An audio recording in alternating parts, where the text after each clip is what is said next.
So welcome back to the podcast, guys. Today we're going to be talking to Hannah Hampshire, and we're going to be talking about everything from where she started to where she is now and everything in between and the catalyst to making a change. So Hannah, welcome to the podcast.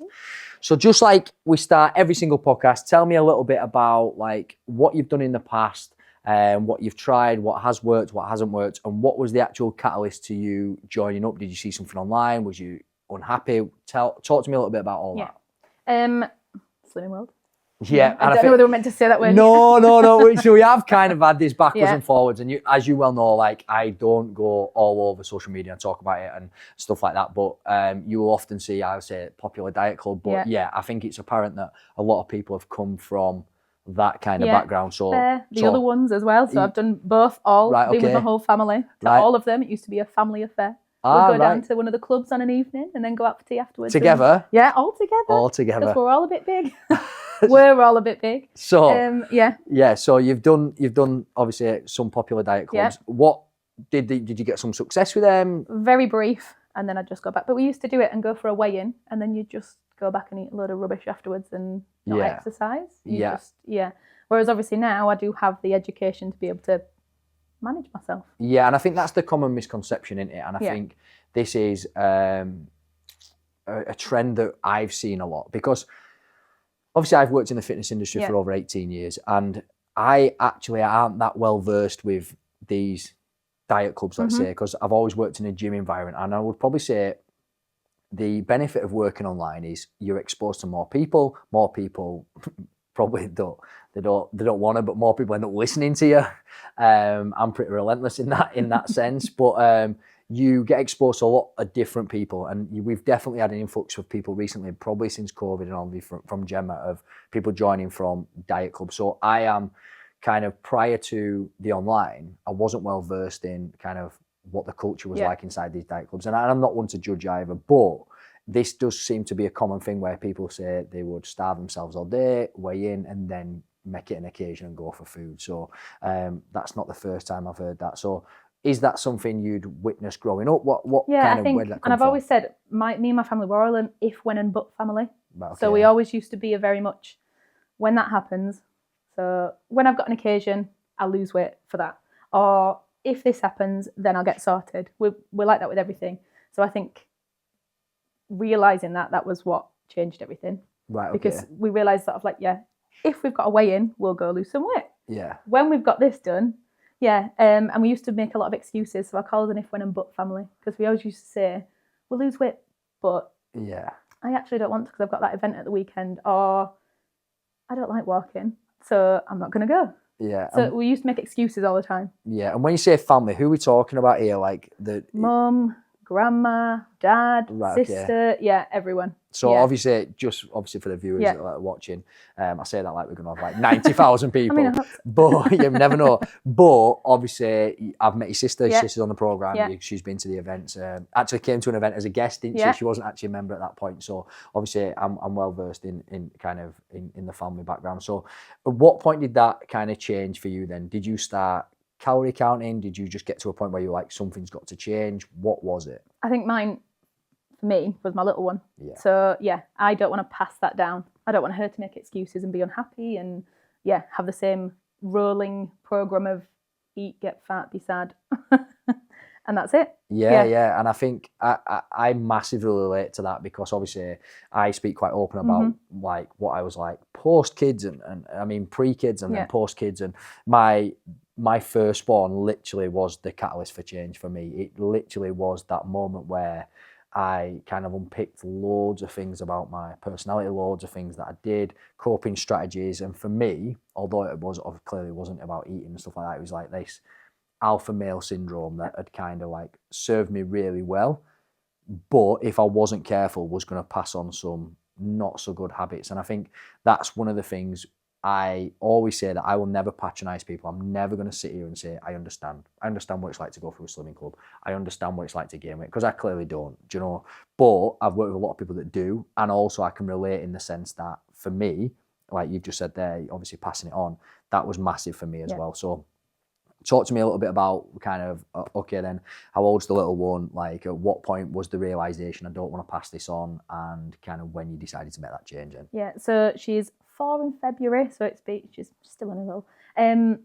But I think I was fine for the first year because I made excuses, still going with the theme that I'd learned my whole life. I've just had a baby, a year down the line. Still give myself some credit, 2 years down the line. But then at one point, I couldn't chase her around the park. Right. I was making excuses not to go and do nice stuff with her. And then I thought, no, not happening. Yeah, cool. And that's absolutely not happening. That's massive then, isn't it? So that's like, because a lot of people, it's normally, and I'm not saying, I'm definitely not saying like, I say it all the time, like, the catalyst for change for anyone is big. So some people can be, I don't know, like a size 20 dress, some people, and it doesn't trigger them to take action. For some people, it can be they go to an event and they're not happy, but this one's like massive. Clearly, if you're avoiding kind of situations because you can't chase your little one around the playground, then that's massive, isn't it? So, and that's, not only is that a massive trigger though, but also it's a massive why in it as well, and it's a powerful one. So what point did you realise that? How old was she, and was there a specific time? Was there a specific place? 2 years? No, nearly 2 years. Sounds like a break. That's what I say to Sam. I'll be together now. So it's been coming up 2 years. 2 years-ish, so she'll have been about 2, just before 2. So when she could start to walk, talk, run, all the rest of it. I just wasn't being what I needed to be. Right. And the example, you talk about it a lot, but that is it. Yeah. So I need to be that for her because, I've always been strong for everybody else and all the rest of it. And I've always been the one that gets stuff done and one that doesn't care about weight and all the rest of it, make excuses. But for her, she's not having that. Cool, massive. Yeah, no, that's powerful. That is absolutely massive, and it is something. And I'm glad that does relate because I do bang on about it all the time, don't it? Like my big thing is being the example, and it's. I think again for people that are watching from home, it's realizing that you're not perfect. Yeah.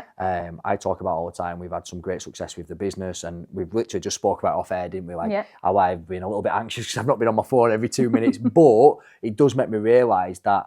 Obviously, I've got 4 little ones looking up to me, and I do need to be the example. And let's say supporting them financially through a business is only one small part of it. And sometimes it's worth speaking about the fact that, and I say it myself all the time, like I'm not perfect, I'm far from, I like to deliver in certain areas, but that means sometimes I don't get things right. So why JD training then? So you obviously got to a point where you're unhappy, you can't potentially do certain activities. Did you think about going back to a diet club? Did you see someone online? What was the trigger there? I did for a little bit, and you're not going to be surprised. Gemma was the person I'd followed on, on the diet club. But I'd seen her and a few others on your sort of stories and hers, and followed you from then. And then, it was just, I think it was a January intake, so it was just over Christmas. Yeah, it was. Split decision. Intake. Yeah, literally sent you the money. And was ready to go. Well, that was it, because it was, it's an investment, isn't it? And after Christmas, it was a thought process. But just get it done, because this isn't happening. It's not working. Yeah, and so, it's funny, isn't it? Because we've had, obviously, yourself, who's gone on to have great success, and we've had Brad, who went on to have great success, and all these people that joined up in January. And I often say, in our industry, sometimes what people do is they'll be like, oh, them January gym goers. And I'm like, why are you putting people down? Like, all right, so it's January and they've decided to take action. But like, we all took action on one day, whether it be January, whether it be with me, it was definitely when I got released from playing football. It was like, right, what am I going to do now? Like, kind of thing. Something. We need something. And that's where the gym came in for me. So I think it's good to see people that have made that decision in January and then have gone on to stick to it. Yeah. What was that initial step like then? So you've seen a couple of people on stories, you've seen a couple of transformations. Was there like, right, this is it, this is the moment? Was you out somewhere, or was it more like a slow burn when you went, I'm ready to make a change now? I think it was just over Christmas, just gluttony completely. And then it was just also the fact that obviously pictures at Christmas, clothes at Christmas, I just wasn't feeling it. Yeah. And then, I need to sort it out. Dorothy obviously was 3 or whatever age she was at the time, just about to turn. And I just thought, no, not happening. Yeah, and I think we need to make a move. Yeah, that can be the trigger, can't it? And it flip that on its head as well is one of the things that I talk about quite a lot. Is when people have had some success, is don't shy away from them moments. Yeah, I think what can happen a lot of the time is people get success, they become addicted to the process, and then they're like, oh well, the reason I was overweight is because I socialised all the time. It's like, no, it's not. It's the way that you socialised is the reason. So actually you can go back to socialising. Don't hide away. We don't get in the best shape of our life physically and mentally to stay in the house. I mean, I'm out everywhere. Yeah, and I say that all the time, don't I? I say it on the Sunday calls. So you decided to join up, you took action. What was your first thoughts? Obviously, we just discussed you didn't attend the welcome call. No. Because you signed up that late. Way late. It was more to do with the fact that also I nearly made another excuse that actually I'm not going to be one of those January people and start in January and then give up. But then I did it. Just followed it. That was the best bit. Your programme was the best bit because I didn't have to think too hard. Yeah. I didn't have to think and I didn't have to do a lot in the beginning, which was really nice. Yeah, and I think... no overwhelm. Yeah, we've spoke about this because I see both ends of this. So we've spoke about this quite a lot on a couple of podcasts. And obviously, for people that are watching, like my method is a 16-week habit-based coaching. And the first 4 weeks is about education, developing a relationship with a client, getting them used to me, getting them used to the app, getting them used to taking accountability for the food by updating the food diary. But for some people, that works really well, yourself. And then for others, they actually come back and like, this is too slow. I don't feel like I'm making any progress. And I'm like, look, you need this foundational knowledge before you then go into it. But I think that's why I'd failed every other time because I did just want immediate, I want to be that size and not that one. Yeah. And I want to be able to eat the food that I want to eat. But actually, that's not what I can do at the beginning. I need to listen and I need to slow it down. Yeah, and I think you're exactly right there. And I believe that. Yeah. Obviously, otherwise I want to develop a program that is structured in that way. And I always say to people, like, success leaves clues. And if you're joining up with me now, whether you're coming from a diet club, whether you're coming from another PT, whether you're coming from in person, whether you're coming back from injury, whatever you've done in the past hasn't worked. Otherwise, you wouldn't be signing up with me. Yeah. So I say to people, why not? If they haven't worked, why not try something else? Regardless whether you think it's fast, whether you think it's slow. And like you said, and I say all the time on the welcome call, the reason we do it is to stop overwhelm. The main reason people quit normally on any kind of exercise program or diet program is because they become overwhelmed really quickly. They become overwhelmed. So at what point did you start to see results then? Straight away. I think it was more mindset anyway. I think all the way through, the weight loss hasn't been a thing. And that's the biggest thing because I always thought it was. But it's not. It's about the fact that I can do things that are hard. I can actually lose weight if I want to, but then I can still go out and eat and all those other bits that I'm the kind of person I wanted to be. Rather than someone who's always saying, oh, I'm fat, I can't do that. Oh, I'm fat and tired, I can't do that. I'm the person that likes to eat a full plate and wants to be on man v food, but I'm not anymore. Was that the goal? That was the goal because I was the fat person, so it's fine. Right. So going back to that then, at what point do you think that because I think this is absolutely massive, and we touched on it with a couple of other people, that essentially like we start to take on board like an identity, don't we? So at what point do you think you kind of started to accept, like, I'm going to play this role. I'm going to play this, like, I'm the fat person role? My whole life. Right, okay. Yeah. Don't worry, I'm not going to cry. I'm all good. Have we not had any cries? I never cried. It's not going to happen. I'm fine. So what, from a young age? Yeah. I don't know. It's just one of those things. I was always sort of like I'm short. I was a stocky little child. And then it just, was one of those things. But food's been a big part of our whole life growing up. Yeah. So treats were always food related. I mean, we went out walking and things, so we did exercise, but it was never a big thing. But food was a big thing. Yeah. So changing the identity was going to be, and I often do trigger people when I say losing weight is easy, and they're like, I don't know how you can sit there and say that. I nearly said that today. It is now. I know how to do it, but it wasn't because everything emotional and everything else was involved. And exactly. The habits I've built for 32 years were all there. So exactly, and that's exactly what I was alluding to, is the fact that losing weight is really simple. It's literally like, whether you want to call it business profit and loss, whether you want to call it an overdraft and currency, whatever you want to call it, it's simply in and out, isn't it? It's about expenditure, and it's literally is about your inputs, how much calories are coming in, how much calories are going out. So going beyond that and then looking at why you think people would struggle, it is about that emotional regulation, and it is about them habits that have been formed through kind of years of doing the same thing. It is about taking on an identity that you believe people want from you. Yeah. And I think that's massive as well, that you believe that the people that you're in and around are that identity that you've built up, whether it be a protection thing or whatever it may be, has come from something and is serving them people. So how did you change that? Like, what was the catalyst? How did you start to make that change? I mean, I've been a dancer forever, so that's fine.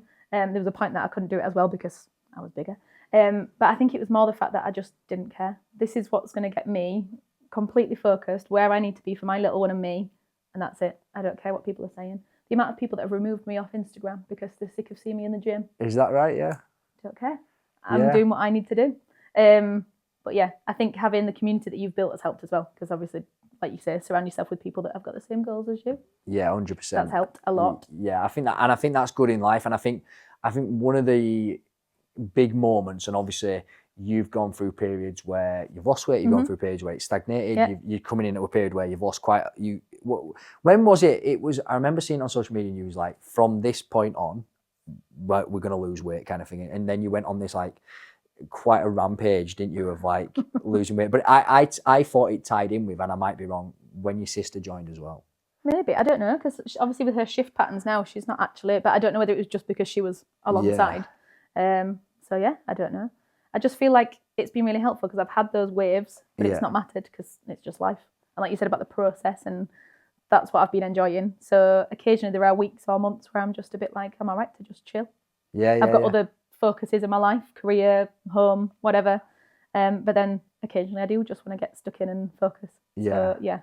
I think that's massive as well, in the fact that, as you know, I say it all the time, it doesn't have to be priority number one. Yeah. And to say that you're getting down to a certain dress size, getting down to a certain number on the scales, tracking every single calorie is going to be your main priority all the time. It's just, especially with little ones, as you well know, it's just not real, is it? Like, but it has to be there. Yeah. Like, it doesn't have to be number one, but you have to be consistent. And I think that's the thing with regards yourself, obviously the dancing as well, but going to the gym, regardless of whether you was being anal with regards to your nutrition, regardless whether your activity was up, you were always going to the gym. Yeah. And it very much became a habit, and very much like you were one of the rare people that started to beat me to the gym. Like, because you did 3 alarm. Yeah, it was, wasn't it? Like, that is something you've developed, in it. So tell me about that then. Like, obviously everyone seems to think, like, I used to get a lot of messages be like, why does everyone in your community go up so early? And I'm like, I don't know. Like, I do it because I know why I do it. So when did you start doing that, and what was the attraction, and what have you got? I've always been a morning person, but I got very lethargic, obviously, weight and just laziness, habits. But I just needed to get it done. There's no other time. So the reason I'm doing this is to be with my little one. Yeah. There's no point me then going out in an evening when she's awake to go exercise, unless it's with her. So I go before work. And it's just like... And that's it. That's the only reason. But now I've found that it helps me everywhere. So work, I'm more productive. Yeah. Get stuff done. Yeah. I obviously I've trained in the morning my whole life, more or less, and it is definitely something that I believe sets you up for the day. And it's the same as breakfast. And you'll obviously heard me say it. Danielle said on a podcast it was like make friends with the Eggman. Yeah. And like, as stupid as it sounds, obviously there's nothing magic about training in the morning. Everyone's like, oh, do you burn body fat? Do you get leaner? No. And there's nothing magical about having a good breakfast. But I believe there's something magical about having a good start to the day. Yeah. I've never seen anyone wake up, have a rubbish start to the day, and then go on to have a productive day. And I think just setting that tone by going to the gym, having a good breakfast. For you, it happens to be in the car. Yeah, every morning. Car food diaries. And going into that kind of routine then does set you up for the day, doesn't it? Well, you've already achieved something. So whatever happens for the rest of the day, you've done it. Yeah. So I can only build on that and get better. Yeah. So mornings are my thing. Absolutely knackered the rest of the time, but it's fine. It's fine. Well, I would agree with you on that. But the thing is, like, for me, especially as you well know, with the little ones, like, I end up probably with 2 in my bed every night, and like, for me, getting up and going, not only is it headspace as well, it like gives me that time to myself and time to process stuff. But like, going back to what you said, like, as the day goes on, like, you are getting more tired. Yeah. Your productivity is starting to drop. So I would always say, why leave it to chance? Mm-hmm. Why not just get it done first thing in the morning? There's no chance I'm going to the gym after work. Not a chance. The minute I finish with 30 kids in a classroom, there's no way I am then going to the gym with, it's almost bedtime. Yeah. And that's true, innit? Like, and I think, like, obviously people know, like, JD training's got grown very, very quickly. And people don't realise, like, I had Mikey, one of the guys who, obviously you've met him, was like, oh, do you want to go for a sunset walk? I'm like, what time are you going? He's like, oh, well, the sunset's at this time. We won't be back down till 8:30. I'm like, nah. Like Absolutely not. 6:45, I'm in bed on a Saturday. Yeah. 2 kids, Jurassic World or something on, and Yeah. I'm in bed because throughout the week you're up at Yeah. like so large amounts of. So talk to me about then results. Yeah. Where was you when you started? How much have you lost? Where are you now? And then we'll get on to the like gym stuff as well. Yeah. I don't actually know. I'd have to have a look. You have to well, go on the this is the issue with the scales. I spoke to you about this the other day. So Yeah. I think my scales have been dodgy. However, been dodgy the whole time. Yeah. So I think it's about 6 stone, Yeah. maybe. I don't know. Yeah. But again, it's amazing that I don't really care. Yeah. I actually don't care. Because I think when I did all the programs and stuff before, it was always right, I need to lose 5 stone. Who told me I needed to lose 5 Well, stone? well, do you know what? And I'm glad you brought this up because one of the things I say to people, and you've probably heard me say it, and it probably doesn't get delivered in the right way because obviously I'm a man and I cannot change that. But what I say to people is like, okay, you want to be this weight, and they're like, yep. And I'm like, where does that weight come from? Well, that was my target weight. It's like, okay, well, how old are you? And they're like, well, I was 20. I was like, had you had kids? No. Did you have a career? No. Right, okay, well, I'm not being awful and I'm not want to sound patronising, but you was a girl then. You're a woman now. Yeah. So what's dragging you towards that weight? So I say that all the time, but it probably is not as powerful as like obviously a female turning around and saying like, where does that even come from? Because it's true, innit? Like, where does that number, where probably do we... magazine, probably a teenage magazine when we were 14. Exactly. Literally. Where are we plucking that number? This famous person was 8 stone. Yeah. That's why I want, no, obviously not. But I just want to be healthy, happy, all the rest of it, like all of us want. I'm not really bothered. The rest of it is an extra, it's an add-on. But I didn't think that before I'd started. Yeah, and that's crazy to see. I wanted a dress size or a weight, and that was it. But no, I'm good. Yeah, and I would probably say your progress has come quicker once you've got to that point as well. You've kind of let control. And I would say sometimes that works the other way. Sometimes people fall into that trap of going, oh, well, I'm actually not that bothered, and that's their excuse to relax. But actually for you, it's actually, I would say, is like accelerated your progress and you've gone on to lose even more weight. But I think that's because I've noticed when I am making excuses or when I actually just don't care. Yeah. Because I have a habit of, and like a lot of people do, we have a habit of making excuses for ourselves. And actually, I recognise that, no, why am I not doing that? Do I not care? Or am I just making an excuse because I can't be bothered? And it's, And how many times, okay then, so how many times do you think there's times where you don't care compared to the making excuses? Oh, more excuses than don't care. Right. Yeah, and I think, and it is key to recognise that, because I'm the first one to say, like, people are like, oh, Joe, I'm going out on Friday, here's the menu, what do you think I should have? And I'm like, how often do you go out for food? And they're like, once every 2 months. I'm like, have whatever you want. Mm-hmm. I'm not... Whereas I go out quite a lot, so I have to be really careful. Exactly, and that's what you have to, and that's what you have to recognise, isn't it? And this is what we have to recognise. So if you are going out once every 2 months, I'm not going to start telling you to have a chicken Caesar salad. No. Like, I don't care. Like, that one meal, if you go out tonight and you have a Subway salad, you're not going to wake up tomorrow, lift your top and be like, oh, look at my abs. Do you know what I mean? It's not going to work the other way. So it's not going to work the other way. Yes, the scales might go up, and we have to, that's where education comes in. It's like, oh, it's glycogen, it's water, it will come off as quick as it's And that knowledge gone has on. helped as well, because otherwise I'd have completely hit the button and been like, do you know what, whatever. Yeah. And I think, and this is the interesting thing, because obviously, like I said, I hadn't, until working with people online, I probably hadn't been exposed to that many people that had been part of this diet culture. Yeah. So for me, I just assumed naively that everybody knew it was just water and carbs. And like let's say for every 1 gram of carbohydrates, you absorb 3 grams of water. And actually when you stop that, it flushes out. Yeah. And I didn't realise that wasn't common knowledge, if you know what I mean. Which is why I've said we should teach it to all the kids in schools. Hey, listen, I am, as much as I'm probably not as PC and I've got a little bit of a skin fade, I reckon I am the next Joe Wicks. There we go. Get me in the Yorkshire schools. Yeah. But genuinely, I do believe there's that gap missing. And maybe, do you know what? Maybe for the generation that's coming, maybe that gap's actually not going to be there, because there's definitely been a switch around from, and I think COVID helped this with regards, it give people that circuit breaker in the sense of, people stop meeting up, they stop going to these diet clubs, and then they were exposed to Instagram. Yeah, and then getting healthier via the via actual these, means. Via these actual, and what we talk about all the time, it's like we either call it a science-based approach or data-driven approach, because actually once you recognise, like, oh, okay, this is how many calories I burn, actually 70% of them come from my basal metabolic rate, which is actually just what I do every day. And so when people realize like, right, okay, so I can eat this amount of calories. And once they realize that, then I think it can be, a lot of people find it empowering because they're like, I get it now. Yeah. And once someone understands something, they're way more likely to adhere to the process. The trigger when you said as well, right at the very beginning, once you've lost the weight you want to lose, you actually can eat more calories because it balances. Why did that not click in my head before now? Because I'm not a stupid person, but no, well, like... and I'm happy you've said that because this isn't just based at you. And we touched on it again with Danielle prior, because I'm glad you've said that, because fitness is about these phases. Yeah. And it's massive, again, naivety on my point to think that, okay, if we want to go down, let's say the numbers, you need to eat 500 calories less than you're burning every single day to lose 1 pound of fat on the scales because of losing a little bit of muscle tissue, losing water, carbs, that might be 1.6.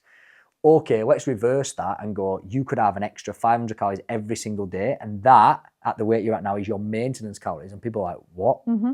And the reason people are like that is because they've never got past that calorie deficit stage. And that is something where, when we're speaking on the calls, and you have got to be careful, you've got a real mixed bag on there. But when you're talking about calorie deficit, it's like, this is actually the easiest phase. Like, coming out at the back end and realizing, right, okay, now I'm allowed, let's say, 2,200 calories every day. How does that look? Because where actually people go wrong is they go, right, I'm allowed 2,200 calories a day. I'm never going to be able to eat that, so I'm going to stop tracking. So talk to me then about joining a gym. Talk to me about that. How have you found the gym? Like, obviously going from someone that obviously danced, so you were active. And so dance was my degree. I did all that. Running in the morning. I used to hate my lecturers for it. They used to push me around because I used to absolutely hate it. And I used to go to the gym, but I just did cardio because I'm a female and I didn't think I was allowed on anything else. Yeah. But this was obviously a long time ago. And it was absolutely terrifying. So I went in the middle of the night. So all the literally. I told my friend this at the gym the other day. Now I have gym friends. Yeah. Gym friends. Oh, look at you. Check you out. Gym friends. I like it. I like it. But yeah, I told her I went to the gym at like 1 a.m. so that there was nobody there, so I could check out the machines on my own. So I looked at your program, checked out the machines, and I mean, obviously there was no need to do that. I could have just gone. But you say there's no need to do that. But one of my biggest advices, and again, I've spoken about this with many people, is especially when you're coming from that kind of diet club approach, especially when you haven't been exposed to a gym. I was exposed. My work experience was in a gym. Yeah. It was actually, well, you might actually know it, but it was Planet Fitness on Halifax Road. So like, it was a gym as well. Yeah. So I was exposed to, and I was going to the gym anyway. But so I was exposed to a gym very, very early. And you do have that stage. I spoke about it before where there was a police officer that came over and literally was like, I was about 15 maybe. He was like, if you're not going to put any weight on that, you need to move. And I was like, wow. I was like, wow. Do you know what I mean? Like, where I was from, I was like, supportive. yeah, that was like, we were ready to start fighting. But being exposed to that, and like, that was my kind of like, right, the gym's not for messing around. Because I think at the time, and you probably see it a lot now, where 14, 15, 16-year-olds do go to the gym, but they're not doing anything. So I realised quite early on, like, actually, it's not a place to go and socialise and mess around. It's a place to go and work on yourself.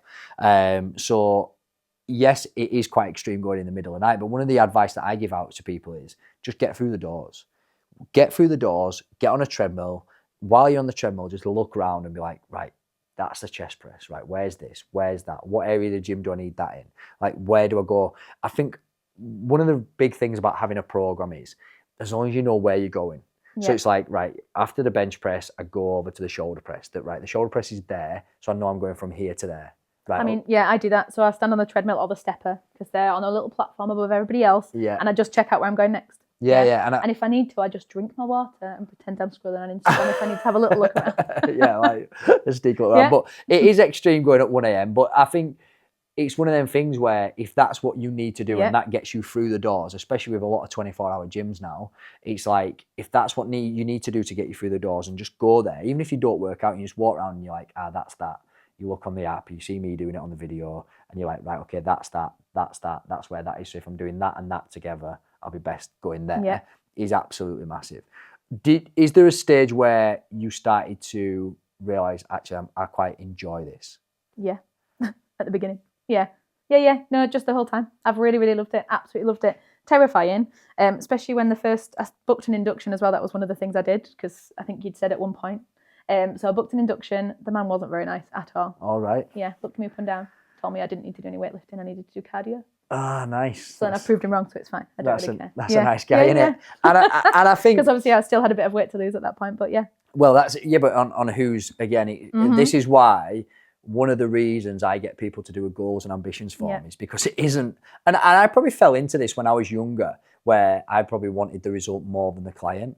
And you do start, like, let's say, steering them down a certain path, and it's just not right. So one of the things, obviously, as you're aware of, and for the viewers watching, like, we do a goals and ambitions form, and my job is to take whatever you put on there and support you to get to that point, because actually it's not for me to say. We're all different. Yeah, it's not for me to say, I think you need to lose more weight, I think you need to gain more muscle. It's not to do with me. If someone wants to gain more muscle, that's their choice. If someone wants to lose more weight, that again is their choice. And I think the take-home message, again, for anyone that's watching, especially if there's anyone who's like a fitness coach, is imagine I'd have taken that approach with Gemma. So imagine when Gemma walked through my doors, because I didn't know her from Adam. Yeah. I literally didn't know her. I didn't know where she was from. I didn't know how much influence she had. I genuinely, at that point as well, didn't really care about Instagram. I was like, I don't really care. Like, what's it going to do? Bring me a couple more clients, and I'm not asked. So I wasn't bothered. But imagine I'd have just dismissed her and been like, how can you be so stupid to follow a diet club? And I think that's the attitude that stops people going in the gym. Yeah. And it's kind of like can put people off. So how did you feel after that, and what helped you get over it? Going into the big boy area, as we call it, although I've relabeled it the big girl area. But just knowing I've got as much right to be there as anybody else, because like you said, I'm working on me. It does not matter about anybody else. I'm just doing what I need to do for me. So yeah, I will use the same equipment that everyone else is using, and I'll own it. And how have you found the people in there? I mean, it's silent in the morning. Everyone's just got the headphones in. I mean, it's silent apart from the people making strange noises, but everyone's got the headphones in. There are a few. No, headphones in, everyone heads down, getting on. There's a few, you talk to a few girls in the changing rooms, but other than that, on the floor, it's completely silent. Cool. Everyone's got the music on. But yeah, no, just crack on. It is a very unique time. What time do you go? 4 a.m. So maybe people talk later in the day when they're now.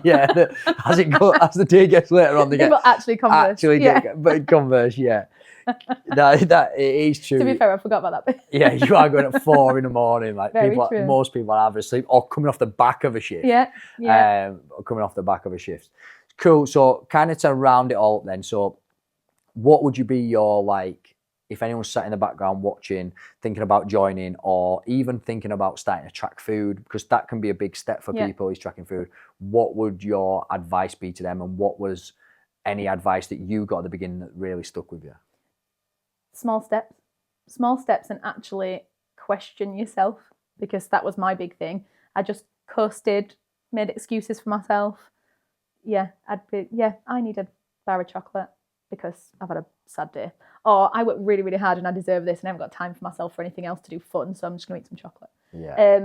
But yeah, small steps, tracking, walking was a big one.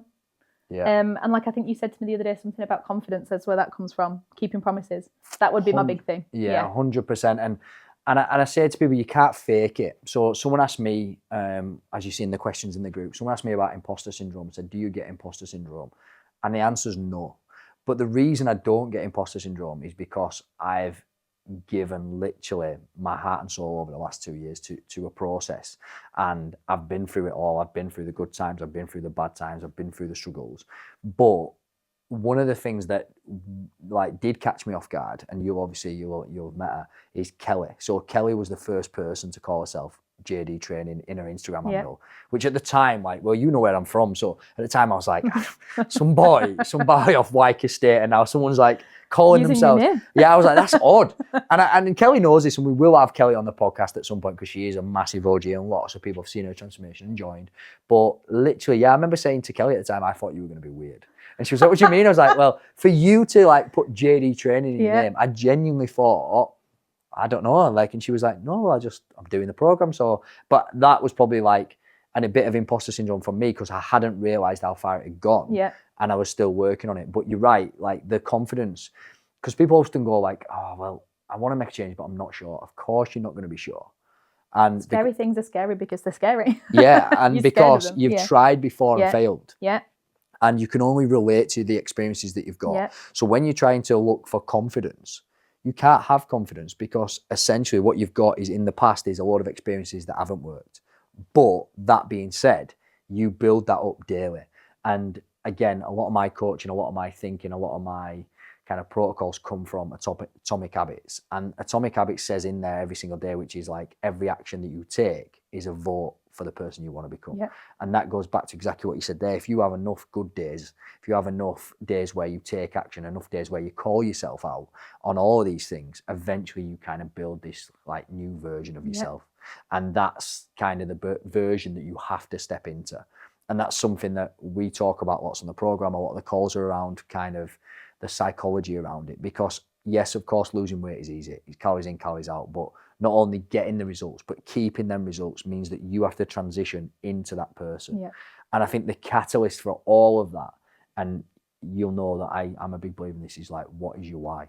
And I think the massive success that you've had in dropping 6 stone and transforming the way that you look and feel and the way that you think, which is even bigger, is because of that why. You literally had the biggest why. Well, I believe it's the biggest why you can have. It's definitely my why is my children. And I think because you had that all the way along this journey, you've managed to kind of call yourself out. You've managed to stay aligned with who you want to be because you know the importance of it. Yeah. And then again, you need to sit back and reflect on this at some point, is the ripple effect that's had. Because like the some of the things that your daughter's come out with, obviously your sister then joined in and stuff like that. Because she has, hasn't she? I mean, she said it again today. Go on. Mummy, can I share your chocolate bar with you? And I was like, no, Dorothy. And she was like, does it have protein in? I was exactly. Like, yes, it does. And it's massive, isn't it? Like, it is massive. And your kidneys can't function with the amount of protein I'm eating. So. It's just massive, isn't it? That suddenly, like, and I say this all the time, like, people believe that when they're not taking action, let's say, they're not voting for the person they want to become. And either which way, whatever you're doing is voting for that person that you want to become. Wherever you are in 6 weeks, 8 weeks, 12 weeks is essentially like the build-up of habits you've followed and put in place over the last 12 weeks. And even if you think you're not putting habits in place, you are. You're just not really conscious of the ones that you're putting in. And that's going to have an effect, whether it has an effect on you, it has an effect on your results, but also has an effect on the people around you. And I think, again, and we've spoken about this off camera, and it's something I'm quite well aware of, is one of the things I'm very, very conscious of, and it's something I'm working on right now, is the fact that regardless of whether I'm conversing with my kids or not, they're taking on board everything I see. So if you've seen Roman on Instagram the other day, he was like, let's go. And it's like, he's obviously listening and taking that in, just same as your daughter is. So at least they're picking up them habits. And we have to be aware that either which way, they are going to be picking things up. So I say this all the time, and it's quite deep and it can trigger a lot of people, but you cannot stand there and tell your children, you need to do this, you need to do that, if you're not doing it yourself. And I think that was the big thing for me and the catalyst for me to start reflecting on the person that I wanted to be, and led to a lot of life changes. When Giovanna was born, I was like, I don't want to be that alpha male. I don't want to be a controlling dad. I don't want to be the dad that she feels like she's got to go speak to mum because he'll fly off the handle, whether it's about boys or whatever in the future. But also what it alluded me to do is, like, one of the reasons that, and hopefully on this podcast it's come across, I never say fat. It's one of the words that I try not to use. But the reason I try not to use it is because I don't know where they're going to end up. I don't know where Giovanna's going to be happy. And I would hate for Giovanna to gain weight, have excess body fat, but be happy with it, and then suddenly hear me on a podcast say fat and go, well, maybe he doesn't agree. Because it's just not true. But that's where I've come from. So that's why I've always seen it as a negative. And, you know, like, even right now, I imagine if I looked back 20 years ago, I'd have thought I was fat because I've got a little bit of excess, but it's fine. I'm okay right now. But coming from where I've come from and the constant talk of fat and weight loss when I was younger, that is what happened. Yeah, and it's breaking that cycle, isn't it? And it's not to put blame on other people. No. It's definitely not to put blame on other people, but it's moving forward. You're like, right, okay, well, if I look back and I know that I've had kind of these misconceptions around food and my physique, then actually, what can I put in place now to, one, change it for me? Because everyone's entitled to be happy, aren't they? And that's the big thing. Like, everyone is entitled to be happy. That's the main aim, isn't it? It's got to be, hasn't it? Like, it genuinely's got to be. Like, there's no point getting in the best shape of your life physically and mentally and sitting in the house and watching Emmerdale. Or, well, some people like that. That could be the fun. That could be the fun. I don't do it, but whatever it may be. I don't drink and go dancing, so Emmerdale and Coronation Street probably the thing. Yeah. I'm an old lady before my time. Yeah, but like being able to go away on holiday, being able to spend time with your little one, go for meals out, that can all be part of a balanced, let's say a balanced diet. That can all be part of a balanced, like a wellness program. But I think the big thing is you have to change the way you think and the way you behave and accept that what you're doing in the past hasn't got you to where you are now. So you have to change that and you have to step into that, and then that effect and the impact that can have on the people around you. But obviously for us and for other people maybe watching, it's mainly on our little ones. Yeah. And I think that's the big I'm thing. lucky enough to have that why. Yeah. Yeah, and I think that is, and I think I say to people all the time, dial it in. Right at the beginning, we say, right, what's your why? What is the big reason why? Because that is the thing that's going to keep you going when you have them bad days. And when you have the moments of guilt as well, because I know you've mentioned it before, but like when I go out for a run, I got up this morning to go out for a run. I couldn't lie with my little one and have a little cuddle in her, but she knows that I've been for a run and she knows that I get up and put the work in. And so you've seen her, she wants to come with me sometimes, which is lovely. So, yeah. And it is, and I'm glad you've touched on that because it is massive. And we spoke with another client who it wasn't about time, like ours is time, isn't it? And I think mine's massively time. And we can kid ourselves sometimes, especially me, and I've done it in the past where I'm like, no, I'm doing this for them. And it's like, okay, well, how far are you going to take this for them? Because they don't need that much, right? Are you doing it for them? And then it's like, oh, well, I'm leading by example. But we have to be really aware, like you say, of our time, and that guilt around it sometimes can be massive. But we've also spoke to a couple of people, and that's the same with investment. They'd spend money on the partner, they'd spend money on the children, but they wouldn't spend any money on themselves, even though they had it. And it's like, you do have to change that. And by doing so, I say it all the time, that kind of common misconception is that people are being selfish. And it's not, they're actually being selfless. And what you're actually teaching your daughter is it's fine to have time to yourself. It's fine to look after yourself. And it's fine to invest in yourself as well, because these are all the things you'd want them to do. So if you want them to do it, then you need to lead by example. And I think that's where your strong whys come in. Cool. Thank you so much. No, thank you. Thank you for coming on. So I hope you enjoyed that episode, guys. And I hope you got a little bit of information about Hannah and Hannah's journey. And I think the big thing that resonated for me, and hopefully with you guys too, is if that why is big enough, you can get through anything that you need to get through and change habits of a lifetime. So this should be your sign to take action and take back control.